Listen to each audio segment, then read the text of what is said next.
Facebook campaigns, what are they? You want to do a Facebook ad, but you're not sure which campaign to use or which campaign will be the most effective for your audience? In this video, we'll do a walkthrough of the Facebook campaigns. What are they? And how can you use that marketing objective to reach your desired audience? Coming up.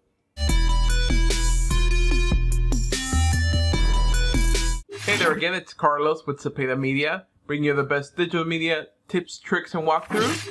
In this channel, we do a lot of videos on digital media, marketing, and advertising, as well as bringing you the latest updates on all those social media platforms and walking you through and showing you how to use them.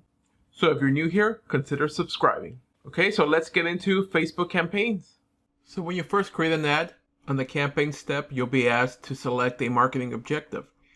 These advertising objectives is what you want people to do when they see your ad. So the objective you choose in this first step will align with what you want your business goal to be or your ad to be. The first one is ad awareness. These generate interest in your product or service. The middle one is called consideration. These objectives get people to start into thinking about your business, going to your website, signing up for a newsletter, watching your videos. The last one is called conversions. This objective gets people who are already interested in your business, to go ahead and make a purchase, to sign up for a service. So remember, this is the first step once you create an ad.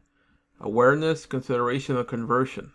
If you're a relatively new page, you can start with engagement.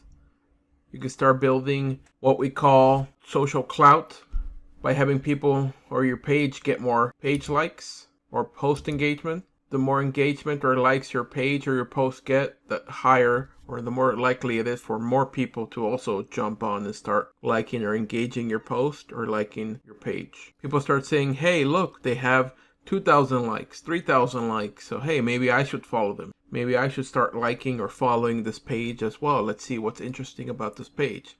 So that's how you start building that social clout. Make yourself stand out more by having people look and see that you're getting engagement and your page has likes. Post engagement. Unfortunately, the organic reach for Facebook, before you used to post and everybody who liked your page used to see it. Now, unfortunately, it's under 10% of the people who like your page or follow you see your post, which is why by doing post engagement, you'll be able to push it out to more people and people can start looking and engaging at it. So another new thing that Facebook just did is they're going to change, or maybe they did depending on when you listen to this, the algorithm. So this starts reaching less people unless people actually start engaging with your brand or engaging with your posts. The more engaging your posts are, the higher it'll show and to more people it'll show. The less engaging, Facebook's just going to start to push that down. So you can use post engagement to promote this to all your page following. Another thing you can do is reach ads. So say you have a brick and mortar store or business. By doing reach ads, you can start sending this out to the most amount of people. So if you're a brick and mortar ad in a certain area, you want to reach the most amount of people because you're unsure of who might actually want your product or who might actually need your product or service. So by reaching the most people, the more people you reach, the higher or chance it is that somebody might say, oh, hey, I need that product or I need that service. So it's a good way to build awareness. You might start doing ads, say maybe, hey, brand new, just open, or maybe you have a certain promotion coming up, promotion for a certain weekend or holiday special. Reach ads can reach the most amount of people, like I said, because you have no idea or you might not know who might want or need your product or service. Brand awareness ads. Just think of bigger brands such as Nike or Under Armour. Brands are already known. So by doing brand awareness ads, it's just sort of a reminder or show it to people saying, oh yeah, I forgot about this brand. Oh yeah, that's right. Nike shoes. I have to go buy Nike shoes. It's about the brand. It's about the logo. Okay, let's talk about traffic ads. If you want people to go to your website from that ad, traffic ads is the way to go. Another good thing about that, if you have a Facebook pixel installed in your website, you can start tracking the people who actually go to your website. They don't necessarily need to leave any information, but Facebook can track and see who those people are because obviously they're going from an ad that they saw on Facebook or Instagram to your website, so they know who they are. So you can start tracking them with the Facebook pixel. And another thing is you can start building an audience from those people. So if you run a special on a car, a specific car, or a specific service, and you're getting people to go to your website from that specific ad or service or whatever it was that you were marketing, you could start building an audience from there. Okay, these people are interested in this service. Let me remarket to those people with something else afterwards. Have them go into your website. You can track them with the pixel.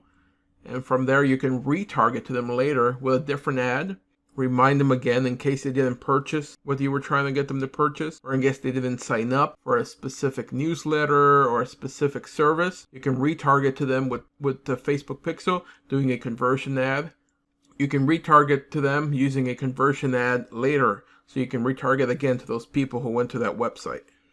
With conversions, you can retarget those people. As I mentioned, conversion ads get the people to take an action on your website or app. Add payment info. Hey, let's make a purchase on this. So you had them go on there with the traffic ad, and now it's time to retarget back to them and say, hey, either you didn't purchase or you didn't take action. Retarget to those people that went to your website, because obviously there is an interest. If not, they wouldn't have gone to your website, but there's an interest. They went to your website. Maybe they didn't complete the purchase or did not get to that final purchase page. Retarget to them with conversion ads. So if they don't purchase the first time they went to your website, or if they don't sign up, boom, retarget with ads. These ads are a great way to retarget those people. They're initial. It's kind of like a way to follow back on those people. If you didn't close them the first time, go back second, 3, 4, 5 times, and then finally close them. App installs. If you have a web app or a mobile app, that's great. That way you can send them to them. Hey, look at my new app. Get them to go and get them to try and to either download that app or take action on that app. So video views, if you want people to actually look at your video. If you have a video that's promoting your service or product, if you have it as an infomercial or a commercial, you can target people with video ads. Another good thing about this, you can see how much of the video people watch and again retarget to them later. So if you have people who watched it all the way through 100%, you can retarget to them again.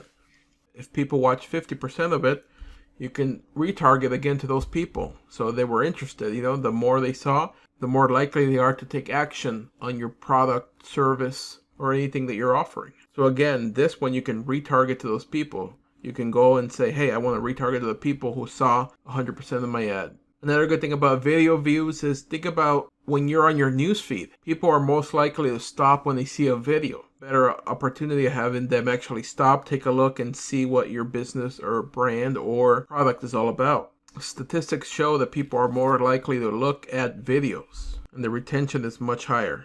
So take the time, make a video, either just nothing fancy. You can just do it on your cell phone, or you can even do just like a voiceover. Record something on your screen, you talking about a product or service, and do a voiceover and talk about that product and show that video. Another good one is lead generation. You have people looking at your ad, most likely they're on Facebook. If you don't, people don't want to leave Facebook. Why would they want to go to another website? They're on Facebook. They're already looking on Facebook. They went out there for a reason. So if they see your ad, you want them to click on it and take action on it right away. If you start taking them to different websites, they might not take action at all. So the great thing about lead generation ads is, people don't want to go to your lead page capture form or a sign up form or a different form like that. So the great thing about lead generation ads is you can capture their information right on Facebook. Phone number, email, or other different metrics that you choose right then and there on Facebook under newsfeed without having to go anywhere else. A new thing that Facebook has added is messages. You can start conversations with people through their messenger. Sending them a message about something, about your product, about your business. Hey, do you have any questions? Hey, do you want to complete that purchase? What else can I do for you? What else can I offer for you? So that's another feature that Facebook has added, messages, and sending out a message to your customer. There you have it, folks. Facebook campaigns, robust system, but you can definitely use this to be effective to target the audience you desire. Question of the day, what campaigns have you been using for your ads, and how have they been effective to growing your business? Definitely make sure to leave those down in the comment section below. Remember, some of the best tips and feedback come from you, the Zepeda Media community. So make sure to get down there in the comment section, leave those comments there, and start connecting and talking with everybody else. If you want to continue your digital media education, make sure to click on one of the videos right here. Again, Zepeda Media, bring you the best digital media tips, tricks, and walkthroughs. We'll see you in the next video. Bye.